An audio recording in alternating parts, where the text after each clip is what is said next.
So you want to learn how to meal prep? Let's do it. On our menu this week, we have a couple of items. And if you want to know what meals we are having each week, subscribe or use the link in my description. It's up to you. The first thing we do is prep the fruit of the week, which is watermelon in this case. We cut it up, make sure the middle is looking good, red and juicy. The fruit of the week is really your choice. If you're having something like bananas, you don't really have to prep. But for watermelons, cut it up and there you go. Fruit prepped. The first order of cooking business is blending your onions and peppers to make the most flavorful stock for your egusi and jollof rice. Pot 1 has goat meat and tripe for egusi, while pot 2 has turkey for jollof rice. Pour that saucy sauce on your turkey as well as your goat meat and add a little water to them by rinsing out the blender, because nothing goes to waste. Season both with salt and 2 bouillon cubes each. Now only the goat meat for the soup is seasoned with Cameroon pepper for maximum flavor that makes the tongue tingle at the slightest taste. Let that cook for 20 to 30 minutes. The turkey is seasoned with black pepper, not as exciting but good, oregano, bay leaf, ginger powder, smoked paprika, thyme, curry, and cayenne pepper. Mix well and let that cook for 20 to 30 minutes. Next, we need to prepare the tomato pepper base that will be used in everything. In a large pot, put 8 tomatoes, 6 bell peppers, 6 scotch bonnets, 5 red chilies, which are optional and can be replaced by an additional bell pepper, and boil for 20 to 30 minutes on low heat. Now look at everything cooking. While that's happening, prep the other important stuff like onions with this thingamajiggy that I found on Amazon that works, and it's less work, more dishes, trade-offs. You also need to prep 1 whole bulb of garlic, crushed and diced the old-fashioned way. If you can't just crush them, buy a garlic crusher or use a mortar and pound it. Like, it just saves time.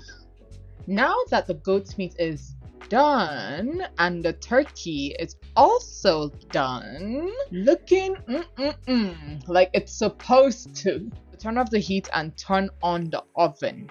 Get out a baking sheet and line with parchment paper. Then you're going to bring out the goat meat as well as that juicy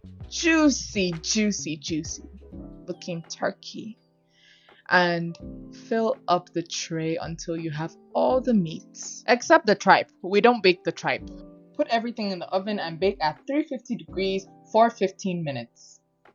Don't forget about your tomatoes and peppers that have been cooking and are looking like this. All the water is out. Drain that because we only need the peppers and tomatoes. What we're going to do now is blend, and that is our base. Easy. Store the beef stock as well as the turkey stock. And this is a little tip where you can rinse the pot into the bowl for extra stock, and that's it. Let's start cooking. Add egusi to a bowl as well as crayfish, bouillon, water, and make a semi-thick paste. Then add onions and mix everything together. Add palm oil to a pot, that's the same pot we put our beef in, and then fry the egusi paste. It should look liquidy like this, but once it fries a little bit, it starts looking like scrambled eggs. That's what you want to see, scrambled eggs. Then add your tomato pepper base. To it, we have about 3 spoons of that. That is equals to maybe a cup or 2.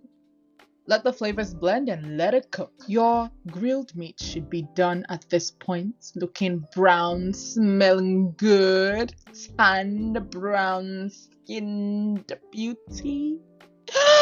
I digress, I'm sorry. Add the stock to the egusi and the tripe. Make sure everything is mixed in very well. And then add the following ingredients.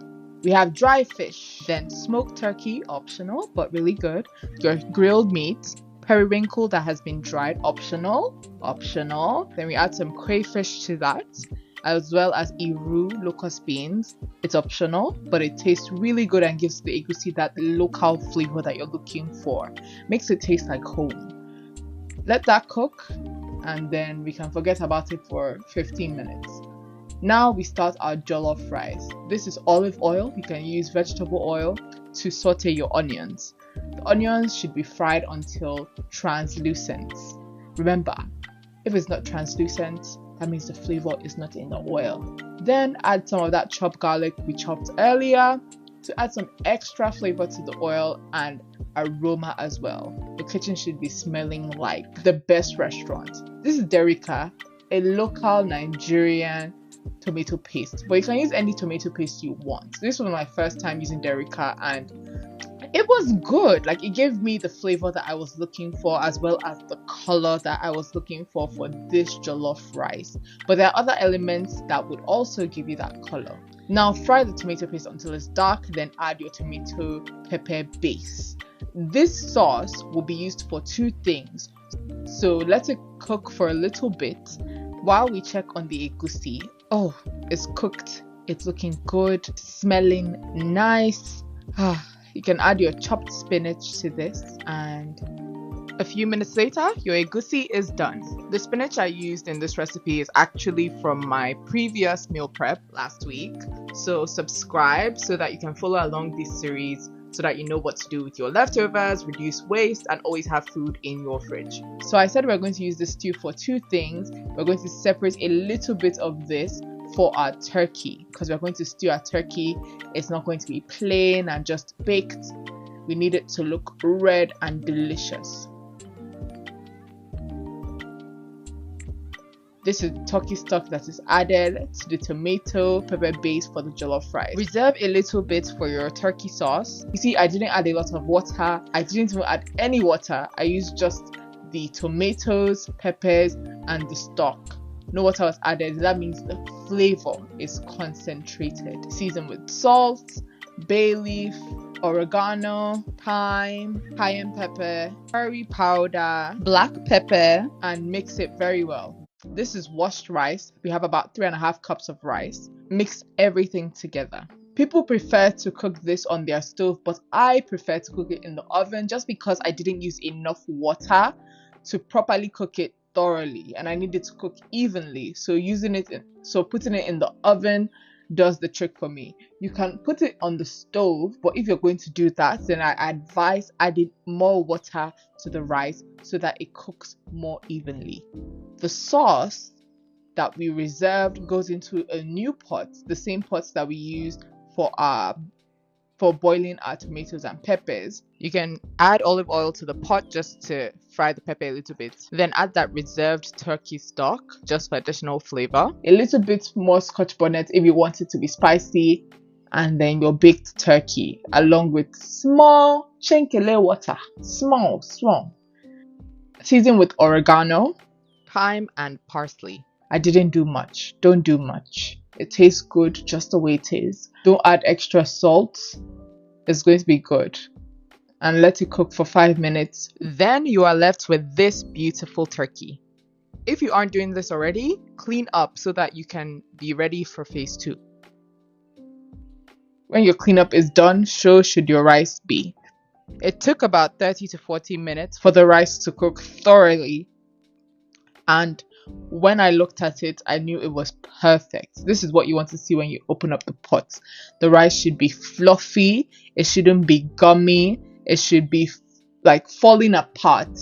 And look at that. Red. Delicious. The aroma is crazy in the room. I mean, my neighbors, if we spoke, would be knocking on my door. Neighbor, can I get to know you? This was a little extra, but I had some peas and carrots that were frozen, so I added that to the rice just to add extra vegetables to the diet. Nothing crazy. So this rice is looking delicious. It's looking great. and you just need to cook it for 5 more minutes on the actual stove so that the peas and carrots get the time to cook. Ta-da! This is chicken that we're going to use for an experimental dish, and it is going to be seasoned with salt, bouillon, black pepper, garlic powder, and cayenne. Rub it all in, and remember, if it's not colored, it's not seasoned. Add some olive oil to a frying pan and sear the chicken. This chicken initially had skin. I had to remove the skin because I no longer eat that for dietary purposes, but you can keep the skin on if you like.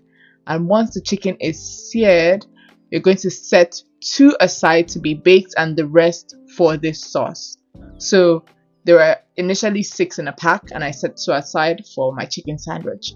Next, clean up the pot and add mushrooms to it, as well as salt and pepper, and let that cook until it literally wilts and all the water evaporates from the mushrooms. Then add the rest of the garlic that you cut in the beginning, along with a little bit of onions, and let it cook together for about 5 minutes.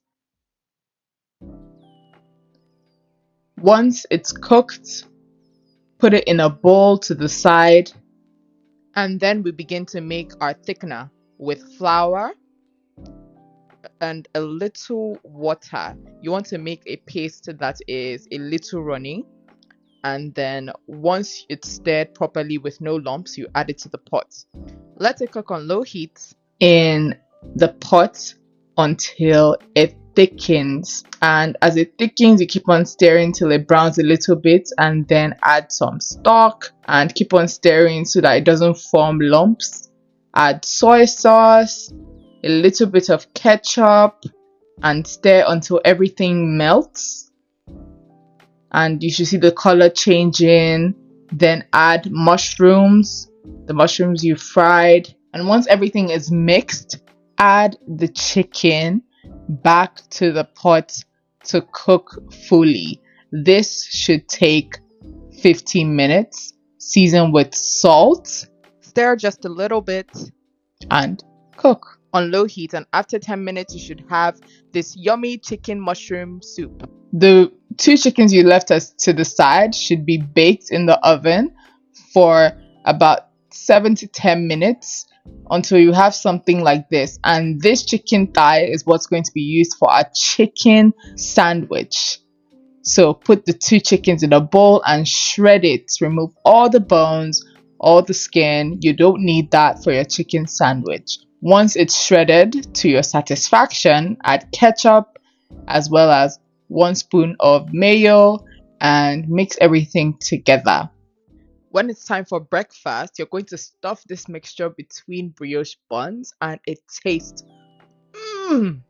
amazing. You want to wake up to this. Thank you for sticking to the end of this video. I hope you got some value from watching me meal prep, and I hope you were able to replicate this in your kitchen. Let me know what you think.